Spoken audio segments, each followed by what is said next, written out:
ఆ నియోజకవర్గం ఏపీలోని అన్ని పార్టీలకు ఓ సెంటిమెంట్. 4.5 దశాబ్దాలుగా ఈ నియోజకవర్గంలో ఏ పార్టీ గెలిస్తే అదే పార్టీ రాష్ట్రంలో అధికారం చేపడుతుంది. ఒకటి కాదు, రెండు కాదు, ఏకంగా ఇలాంటి సెంటిమెంట్ ఉన్నవి ఆ జిల్లాలో 4 అసెంబ్లీ స్థానాలున్నాయి. 4ంటిలోనూ ఇదే హిస్టరీ రిపీట్ అవుతోంది. అదే లక్కీ సెంటిమెంట్ 2024 అసెంబ్లీ ఎన్నికల్లో రిపీట్ అయింది. 4 నియోజకవర్గాల్లో జెండా ఎగరవేసిన పార్టీయే ఇప్పుడు రాష్ట్ర పాలన పగ్గాలు చేపట్టింది. సెంటిమెంట్ రిపీట్ అవుతున్న జిల్లా ఉమ్మడి పశ్చిమ గోదావరి.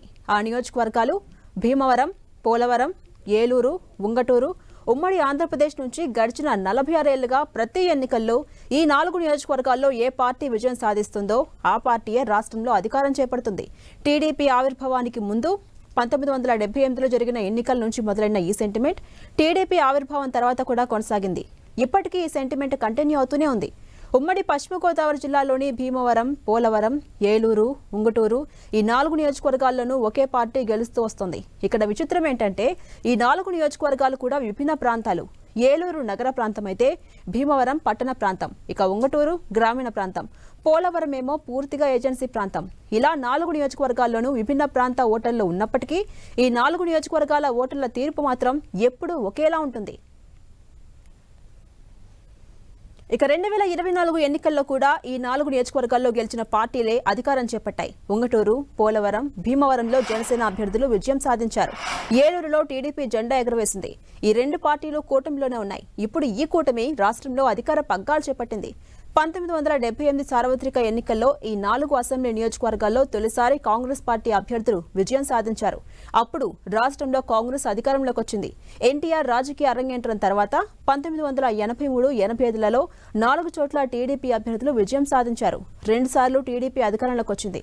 ఇక 1989లో కాంగ్రెస్ పార్టీ అభ్యర్థులు విజయం సాధించారు. రాష్ట్రంలో హస్తం పార్టీ అప్పుడు అధికార పగ్గాలు చేపట్టింది. 1994, 99 టీడీపీకి కూడా ఇదే సెంటిమెంట్ రిపీట్ అయింది. ఇక 2004లో వైఎస్ పాదయాత్రతో టీడీపీ కంచుకోటగా ఉన్న ఈ 4 నియోజకవర్గాల్లోనూ కాంగ్రెస్ అభ్యర్థులు గెలవగా రాష్ట్రంలో కాంగ్రెస్ అధికార పగ్గాలు దక్కించుకుంది. 2009లోనూ ఇదే సెంటిమెంట్ రిపీట్ అయ్యి కాంగ్రెస్ అభ్యర్థులు గెలవగా రెండోసారి రాజశేఖర్ రెడ్డి సీఎం అయ్యారు.